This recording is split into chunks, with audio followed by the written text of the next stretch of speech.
Hello, everyone. Welcome to our Coming Out Stories from India series. Growing up in India in the 80s and the 90s, I had no role models to help affirm my own sexuality. Many of the conversations we've had on Coming Out Stories from India have a similar narrative: no role models, no Indian lived experiences. The last few years, since my own coming out, I've been looking for such stories that could help me in my own journey. Nicola and I decided to launch these Coming Out Stories from India series to ensure that there was access for people who needed to hear these stories. It is very heartwarming for us to receive calls, emails, messages on Instagram from people who are directly in the community or allies or families. And, they're able to relate to such stories now and these lived experiences. I'm Raga Olga D'silva, or Totally Out Now, as you know me. Well, our guest today runs a public group for LGBTQ plus community, yet is extremely private. She's the co-founder of Gaysi Family. Apparently, she's the soul of Gaysi's social media and offline existence. When not thinking of new ways of engaging with the extended Gaysi family, she can be found chilling with the fur babies, enjoying sumptuous keto meals, wow, playing badminton, and hosting lunches and dinners for her friends and family. I want to come back to India so that I can meet this wonderful person. Join me in welcoming Sakshi Juneja. Hi, Raga. Sakshi, what an interesting That was person some you are. intro. I, I want to start with keto, but I think I'm going to not start with keto. I'm going to focus on the coming out journey because I'm personally very intrigued about keto. Now, tell me, what is this coming out according to you? I just want to understand. I mean, to be honest, when I was growing up, we had no language, so there was no such word as coming out. So for me, like I can understand its importance today. I can, on the other hand, also understand the importance of those who choose not to.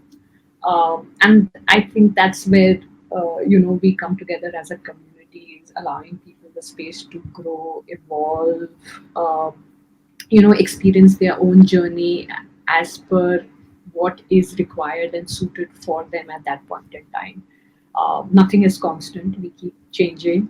Of course. So yeah, so no judgments. No, but Sakshi, like, I mean, I'm of a certain age. So for me, I had no lived experiences, no such language as you're talking about. All this LGBTQ plus, we didn't even know what this meant. But you're much Yeah. younger than me.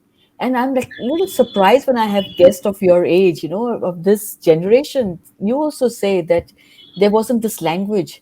And I wonder, when did the language change, you think, in India? I can't really say about India, but I can talk about my own experience. I would say, in the sense of, as far as I can remember, I think I started exploring my sexuality perhaps from the age of 11. Uh, Sakshi, can you without, speak up a bit? Sorry, just a yeah, little. sorry. Yeah, I yeah. said, from as far as I can remember, I think I started exploring my sexuality from the age of 11. Um, and without really knowing what I'm doing, right? Like you said earlier, there are no role models, there's no popular media representation, nothing. So, in that sense, I think I was pretty fluid in my exploration. Um, and I just went with the flow without really understanding any sort of consequences to my actions or to my feelings. And that perhaps went on till I think I was about 16, 17. Um, Again, I never had a moment where I woke up and said, oh fuck, this seems, sorry for using a bad word. But yeah, like waking up in the morning and thinking, oh shit, like my life is ruined and this doesn't seem right. And my peers and my friends and my classmates, etc., are, exploring uh, their relationships or intimacy with the opposite sex, but I'm more inclined to same sex. We'll Um, come back. We'll come back to that. I just want yeah, to know about when you said growing up, and you talked about a yeah, certain age of 11 years. Where did you grow yeah, up, Sakshi? I'm assuming you grew up in India, in Bombay. Is yeah. that an In assumption? Bombay, in no, no, no, very much in Bombay. In Juhu, pretty much lived in that suburb. And yeah, and regular school, regular college, and like I said, 11. I mean, that's when you kind of realize. No, I mean, it was like having a crush on your teacher, on your Yeah. classmates, Yeah. um, you know, and pretty much started from there, from hand holding to glances, the textbook stuff. So I'm when you say that crushes on teachers and your friends, schoolmates, you mean of the same sex, right? Of your Yes, yes, of yeah always, of always, always. girls of I girls and mean, women. yeah, but like I mean, it's not that I never admired the opposite sex. Perhaps I do. Uh, but there was nothing in me that propelled me to do more, right? Or act on it, or move towards it, or do something about it. Whereas with same sex, with women, it just went with the flow. Like I said earlier, like there was no hesitance, there was no stopping or thinking that okay, this could be wrong. Like I had none of those filters in my head. I understand. But what I want to understand is that you said that there was, I'm just going to keep repeating this, there Yeah, was no language, right? Because I yeah, understand that. yeah, So, in that yeah. kind of a situation, you are in Bombay, you are in Juhu, and you're going to a school, and you feel that you're attracted to people from a person or people from your same sex. So, while there is no language, how do you deal with it? How do you know that this is, children always think about the, we overthink, although we're not complex when we are kids. So did you ever feel that, or were people calling you, or sorry, suppose your ecosystem full of slurs about homophobia, homophobic people? Nothing. I Nothing. think, like I said, I mean, the language was not available to anybody, not just me, right? Even the straight folks. Like, I don't. I think with what happens is the intimacy that is shared between in female friendships somewhere cloud that. So it's not something that easy, perhaps, at that younger age for others to pick on, I suppose. Uh, so, like I said, since there was lack of language, there was lack of visibility. I mean, and it was for all. So fortunately, perhaps I come from a privileged space where I had no deterrent as such. Hence, perhaps like I said, things just flowed so smoothly for me. It's so interesting because I think you're an exception on our show, really, coming out stories from India. Because no matter who we've spoken with, which part of India they came from, what age group they come from, and we've had a 23-year-old who said at school, I mean, she's 23, so basically in your generation, I'm again assuming. So, No, no, so no, no, no. My generation is way. okay, I, but you're the younger generation as far as I'm yeah, concerned, and she was like there was homophobia all around her, including yeah, her own friends, her teachers, the principal of the school. So to me it is very interesting to meet somebody who has basically not had to go through that, because see, we come yeah, from the same ecosystem. We've got films that we watch, books that we read, narratives that are around us which are constantly homophobic. At least that's the yeah. environment. So you're so fortunate. First of all, I must like say congratulations. Wonderful. How about your family? How was your family environment? Um, my family environment was again from a very privileged space. Money was never the concern. I have older siblings, elder brother and sister. They both are 7 and 8 years elder to me. So you can say I was the youngest uh, child who was allowed to get away with a lot of things. Something my siblings keep complaining about even till today. And my parents were pretty chilled. I think they were like any other Indian parents, where they were like, as long as your grades are good, it's all okay with us. Um, and that's how it was. So there was no expectation for you to date only boys or, you know, get home, bring home boys only. Nothing like that. There was no expectation.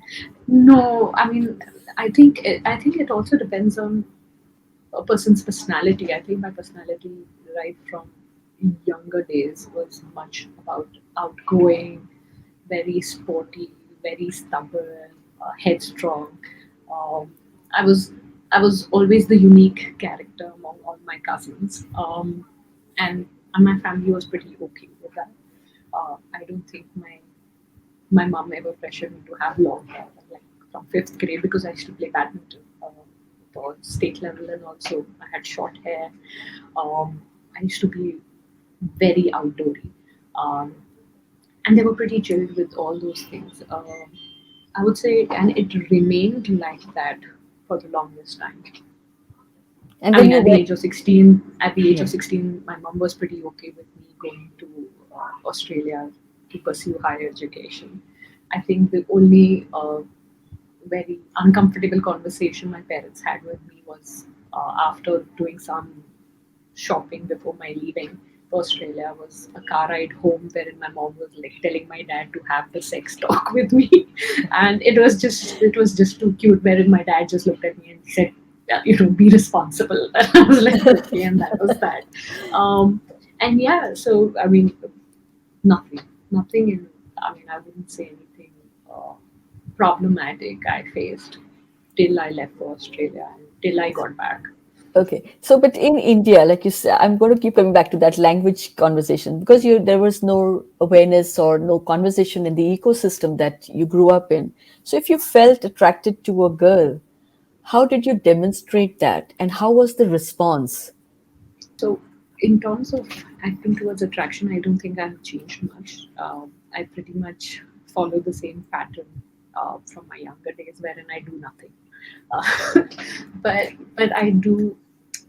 I mean, I would do things in order to get the attention of the other person.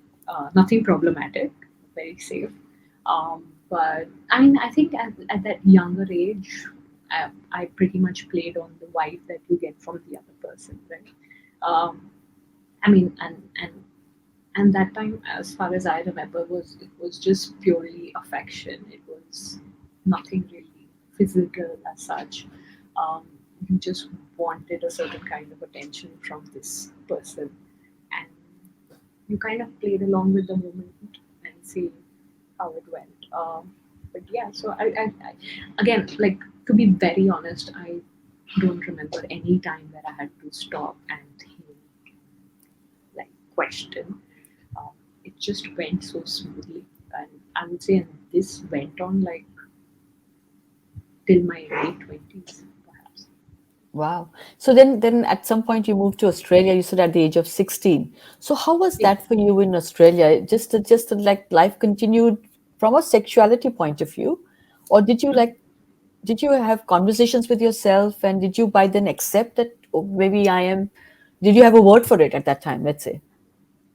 Um, I got somewhat sensitized is once I moved to Australia. Uh, I wouldn't say in the first year or two. Um, I already had a partner back then, but it was, I mean, it's like slowly as you grow older, you kind of start understanding, you see representation, you see conversations around it. Um, and that kind of propelled me to learn a little more, explore a little more. And then, even though I was not out, it's like, in certain spaces you're out, and in certain spaces you're not. And in the spaces that I was out, I was exploring in the sense of, like in Sydney, going to King's Cross and walking down uh, queer friendly uh, localities as such in Sydney, or venues, attending some sort of a gay bar night, something like that. But even then, it was just limited to such things. It was not really, again, going into dating or uh, you know exploring in terms of intentional meeting people, but it was just trying to understand and look for those little relatability, even though it was not in the Indian context.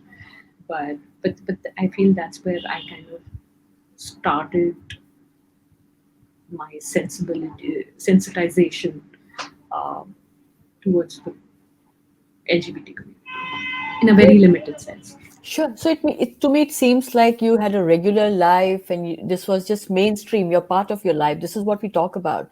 That we should be mainstreaming our lives as well, right? It should not be Yeah. about sexuality. And I don't even need to have to ever ask you these questions, or nobody needs to ask me these questions. Oh, was it different for you? And Yeah. I'm thinking this to me is an ideal life for anybody. Yeah. So at Yeah. that point, you made a comment that you were out, but you were not out. And I Yeah. understand that. It's because we don't have to be out to everyone anyway, because once it's mainstreamed, why do we need to talk about our sexuality? But did your family back home know that you had a partner, and were you able to be vocal with them? No, that did not happen till many years later. Okay. And any reason why? I I was just understanding things myself, and to be very honest, uh, because I was sitting there and they were sitting here, there was not any clashes or interference as such. So I never felt the need to even tell them about it. So you're totally independent, and your life was independent. There was no conversations with your family. Like, families in India totally sometimes are so intrusive, and, they want to know Yeah. everything. Kis kaun hai saath mein, boyfriend hai, girlfriend hai, those kind of conversations constant, because it used Mm. to happen with me all the time. But over time that changes depending upon what the response is. But so you're saying that in your life, wo kuch nahi tha, nothing like that Yeah. happened. No. So No. is there anything, any moment you remember that you feel that, like you said, you had moments of you were not you were also exploring it within yourself, right? Whatever that Yeah. feeling was. Yeah. Was there any moment in your life where you felt this is me? Now this is exactly how I want to live, or this is my love intimate relationship. Yeah. I don't think there was like a like a single moment. I think it's like with passing time, the more you understand, the more you live with your experiences, you kind of you get to know a little more about yourself, right? Um, and things you see, the excitement, the aspiration, things like that. So I think it just, with me over time, it has grown. To today coming to a place where I can say, okay, I think I am this person, but like I said, nothing is constant. I still feel that we are very fluid, and whether it's in our thoughts or in our actions. Um, so yeah, so I don't think there was a singular moment, but I, the only constant feeling I always had was the fact that I always knew I was different. I always knew there was. I know it sounds a little tricky, but I always knew I was meant to do different things. I was Okay. meant to make a difference. Now, whether it's just in my immediate space or a larger space, or to a certain group of people, I don't know about that, but I always, from a very young age, had that inner feeling that um, I'm not going to be just a regular person. It's lovely to hear, and I know that you're making a huge difference to the community, and you're putting a lot of effort into it. But Sakshi, why did you even think you were different? Apart from making a difference to the world, but why did you Yeah, think you were different? What yeah. made you feel that? Different to what? I mean, different as in like inside feeling that you know that you will you will end up doing things that you don't see people around you doing. That you will end up making a major difference. Things like that. So, like I said, and I would talk about different in if I compare it to what I was seeing around me. Uh, so in that sense, I always knew that I'm not going to have a regular life. Game changer. That's what I would say. Right. And that's, I hope you continue to change the game. Now, so Sakshi, so you were in Australia, you got back to India after 8 years, I believe. And so Yeah, just tell me about the conversation, your first conversation with your mom or your parents or your siblings about expressing your yeah. whatever that identity you felt you had at that time.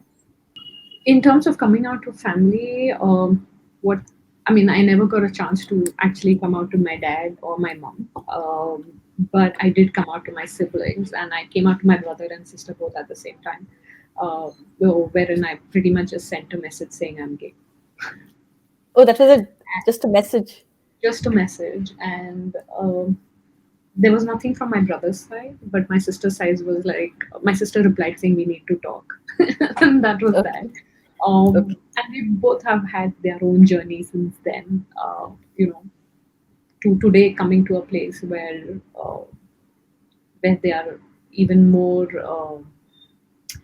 interactive with my partner than me. It Excellent. is my sister.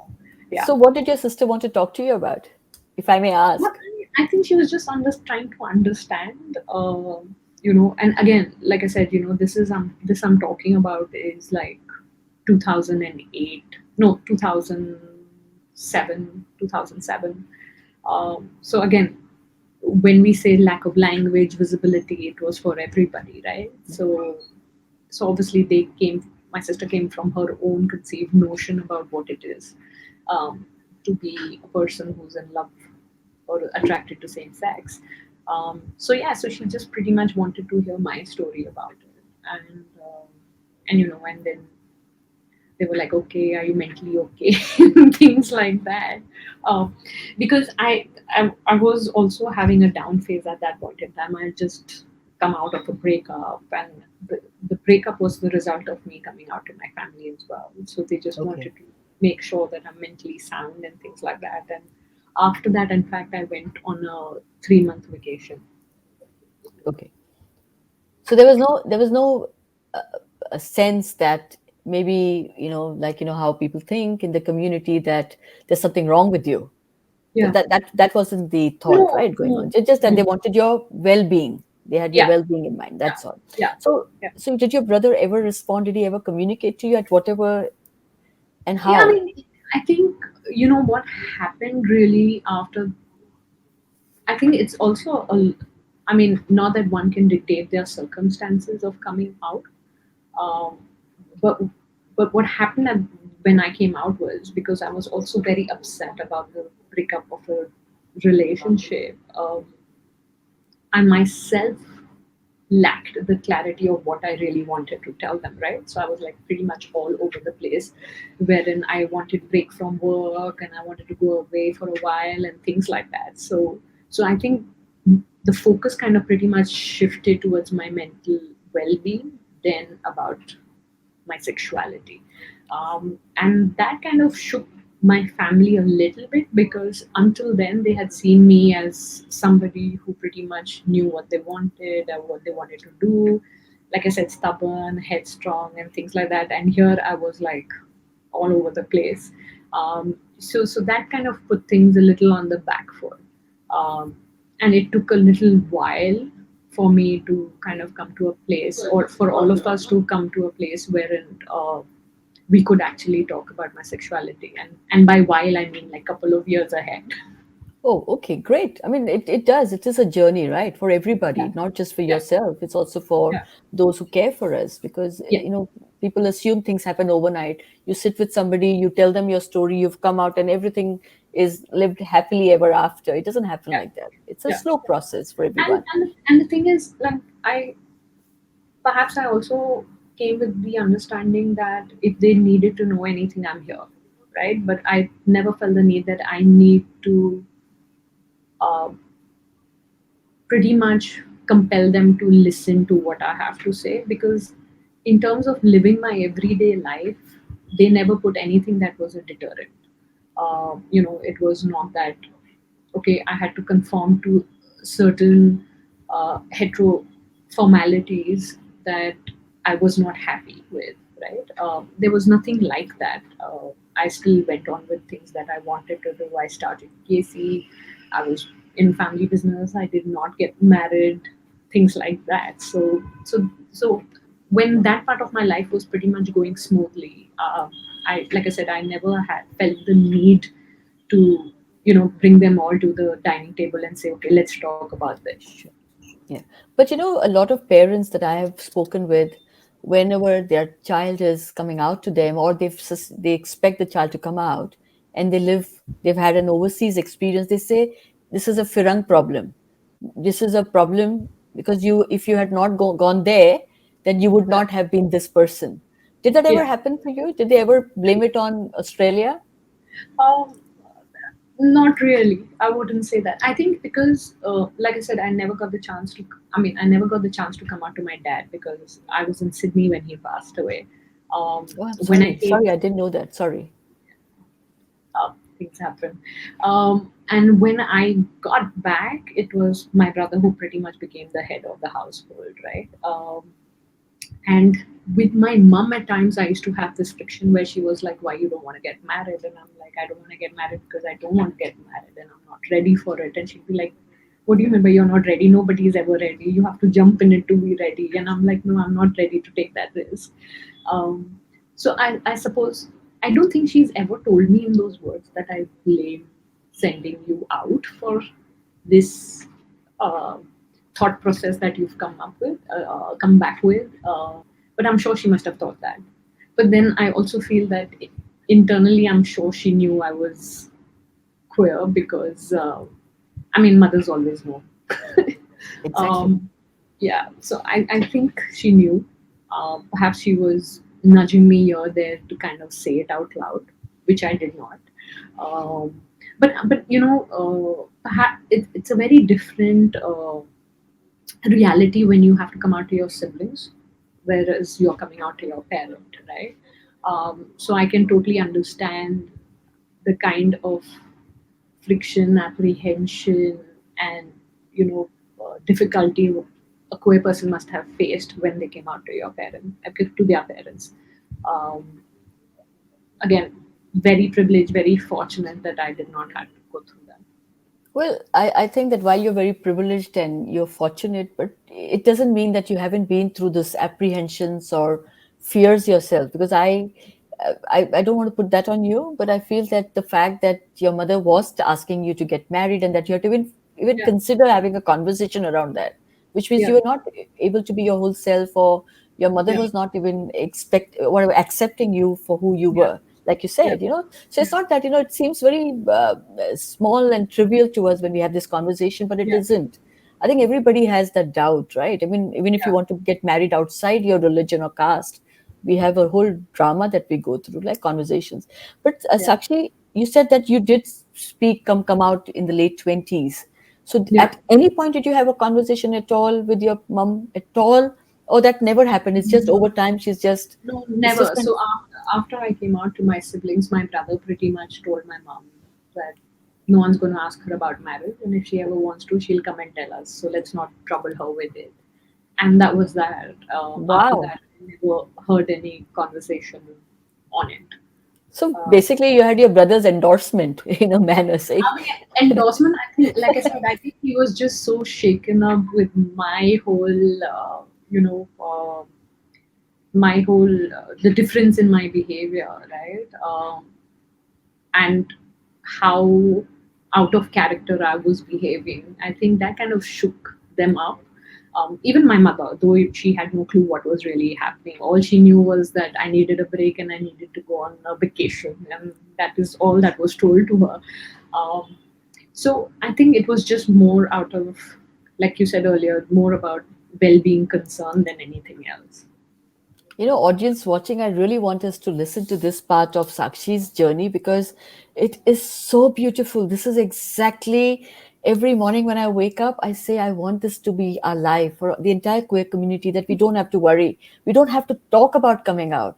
We have to just, I mean, I would love to say that there was no deterrent in our life. I mean, we all face challenges, but this is a challenge we don't need to face.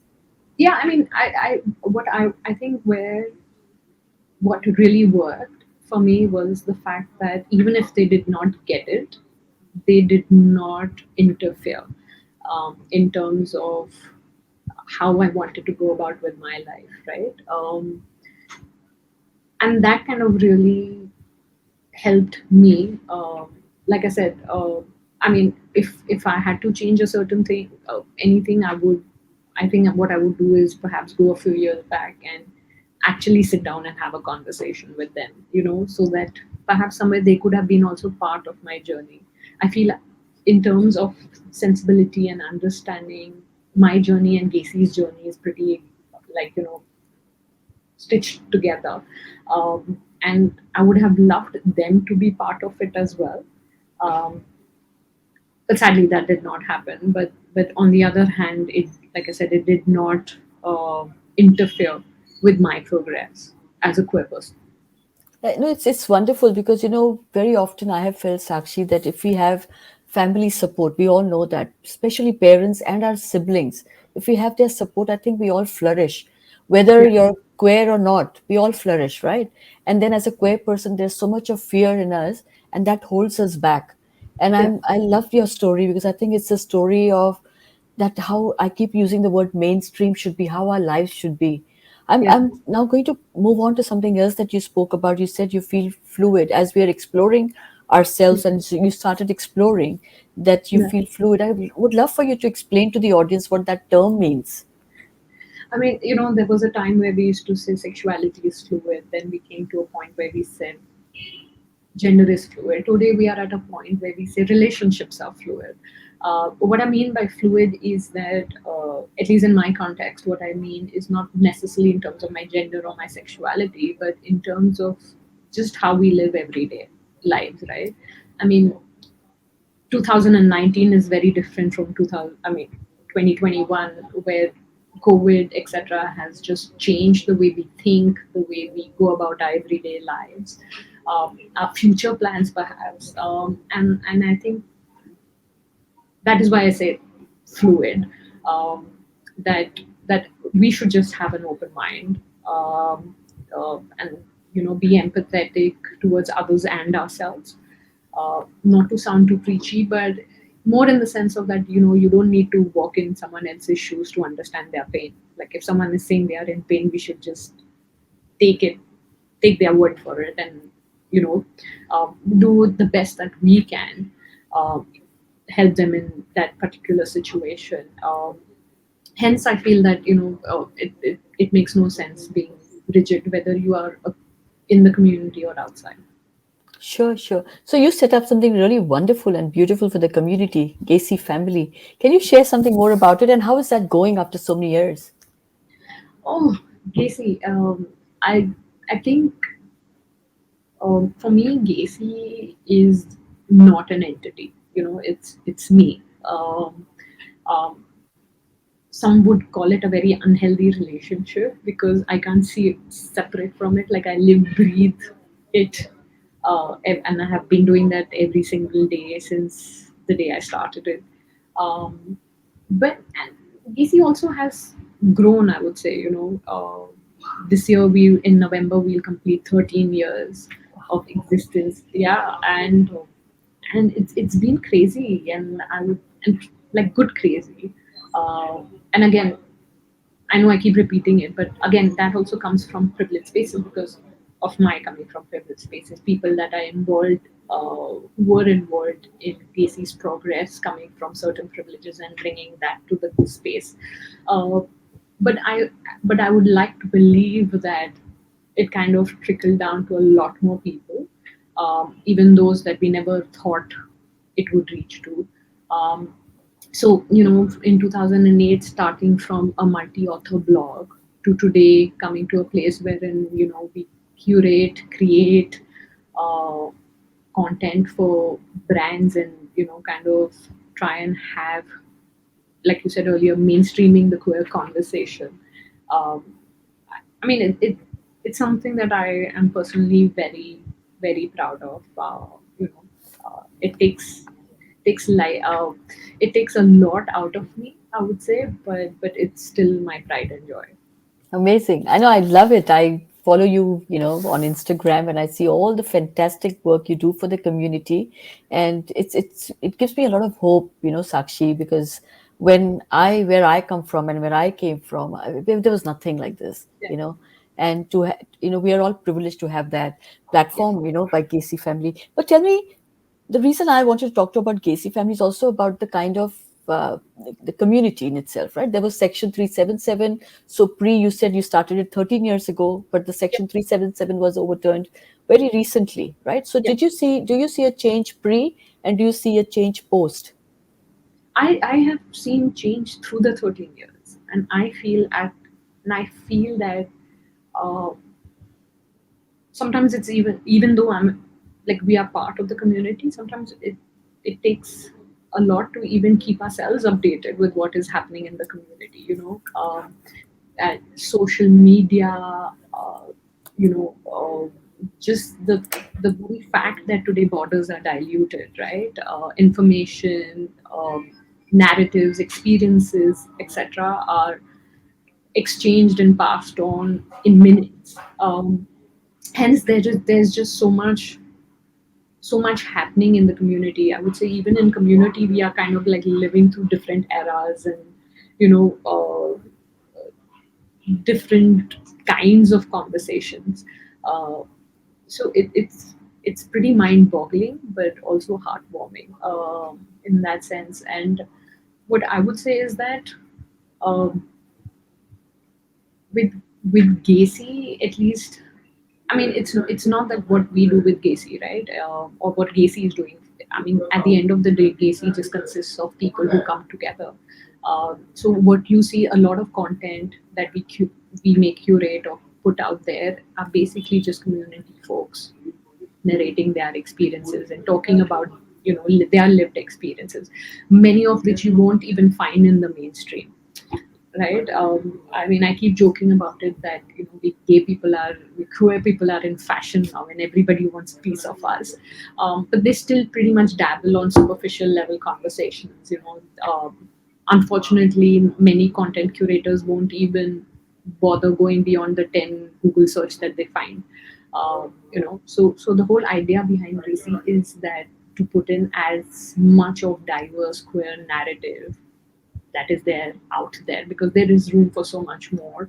um, and with intersectionality, with politics and things like that, everybody has a very different yet very relatable story. So when I started Gacy back in 2008, the reason to start it was the whole relatability factor. Like you also mentioned, the very fact that uh, you know even though then we had the internet and there were massive women loving women forums, uh, where you could connect to other people and relate your story to, but there was nothing in the Indian context. So that was the reason why I even started Gacy, to kind of just share those narratives without any end goal as such. And today also we do the same thing. It's just about sharing those narratives and finding that relatability in every story that we put out there. Sure. I mean, I think Gacy is doing a wonderful, playing a big role in this. But are people coming out to you? And do people come out? And are we able to provide them a safe space, which I'm assuming you do? I mean, as queer person, we will come out till the day we die. We are always coming out. Yeah.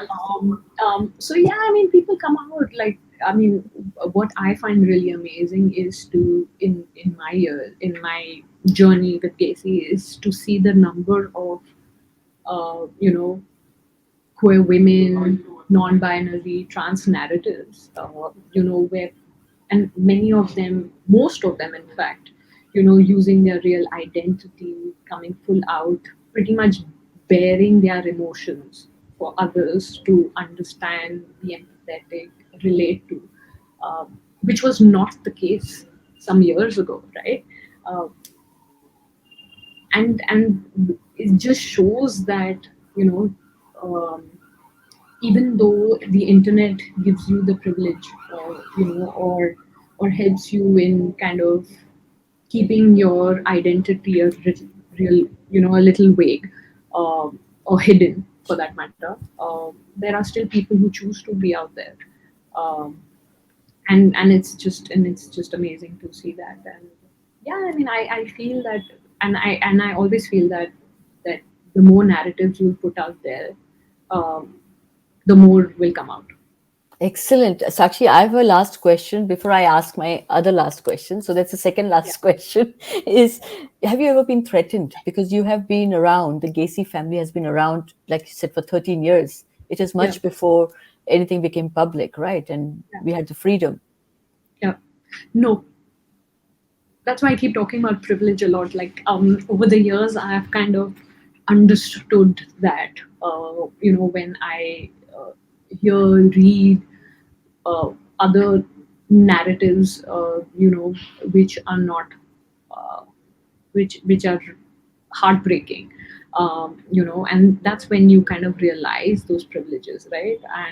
And then you also feel the need to make most of your privilege in order, wherein you give pretty much the platform to someone else to share their story in however whatever way they want to share.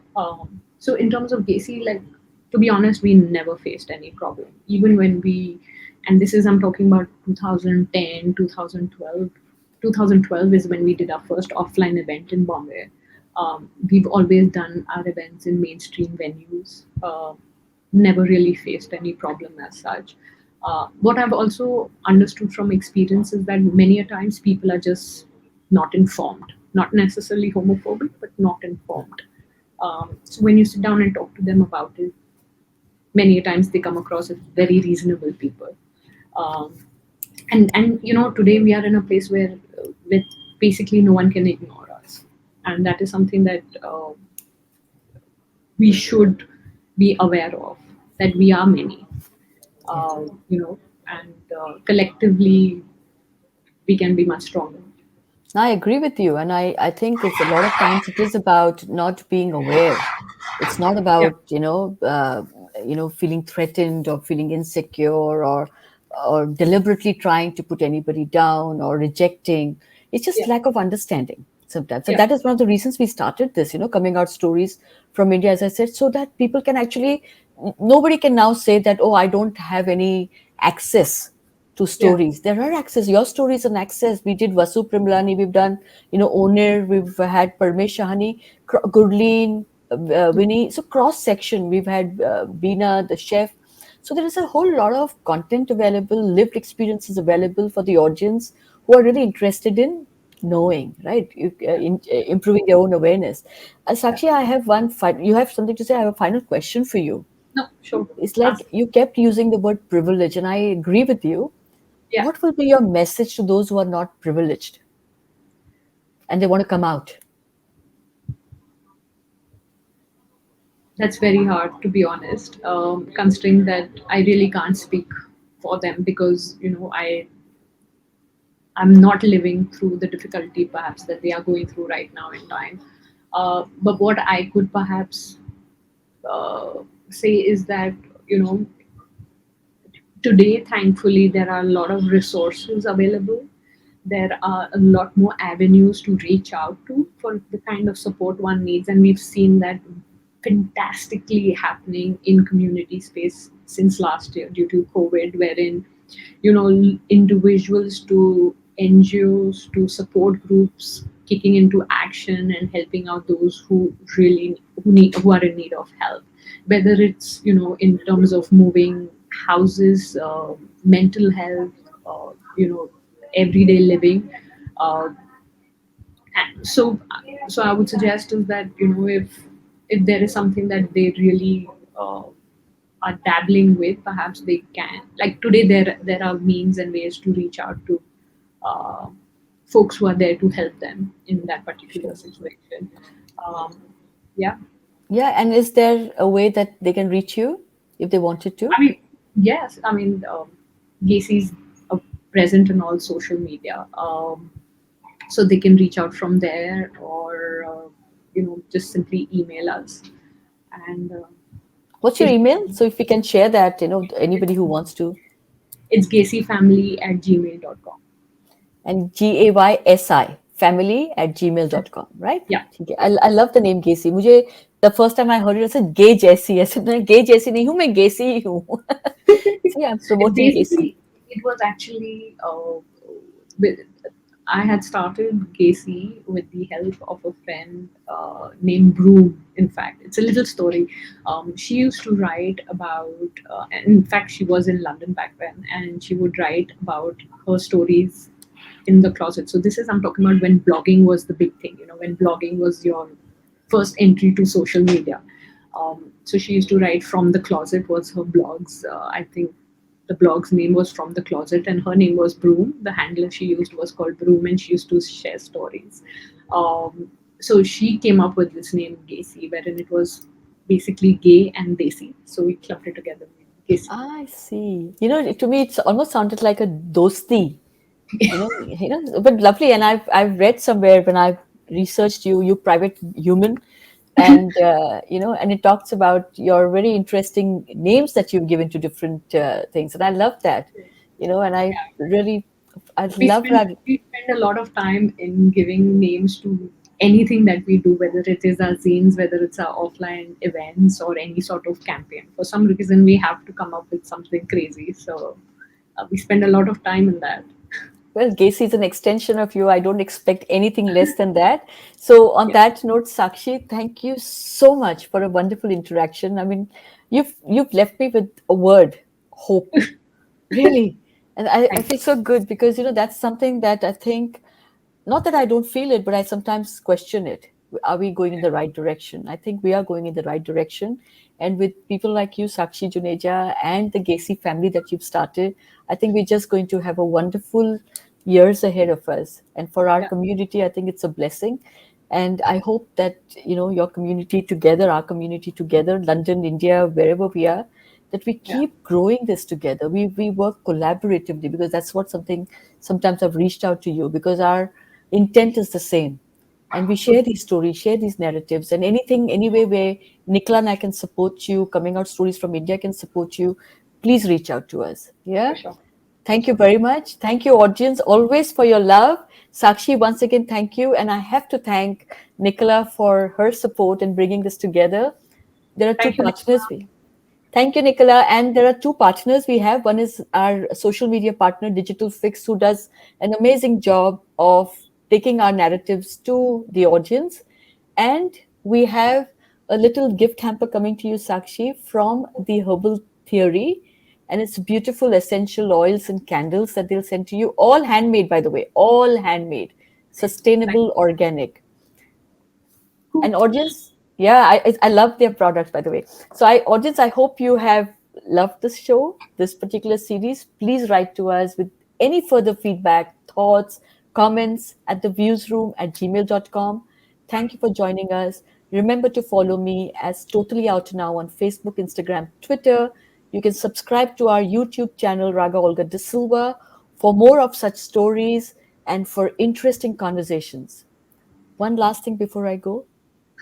Remember, closets are for clothes, not to hide your truth. है ना? So signing out at Totally Out Now. You're watching Coming Out Stories from India, presented by the Views Room. Thank you, Sakshi. Thank you.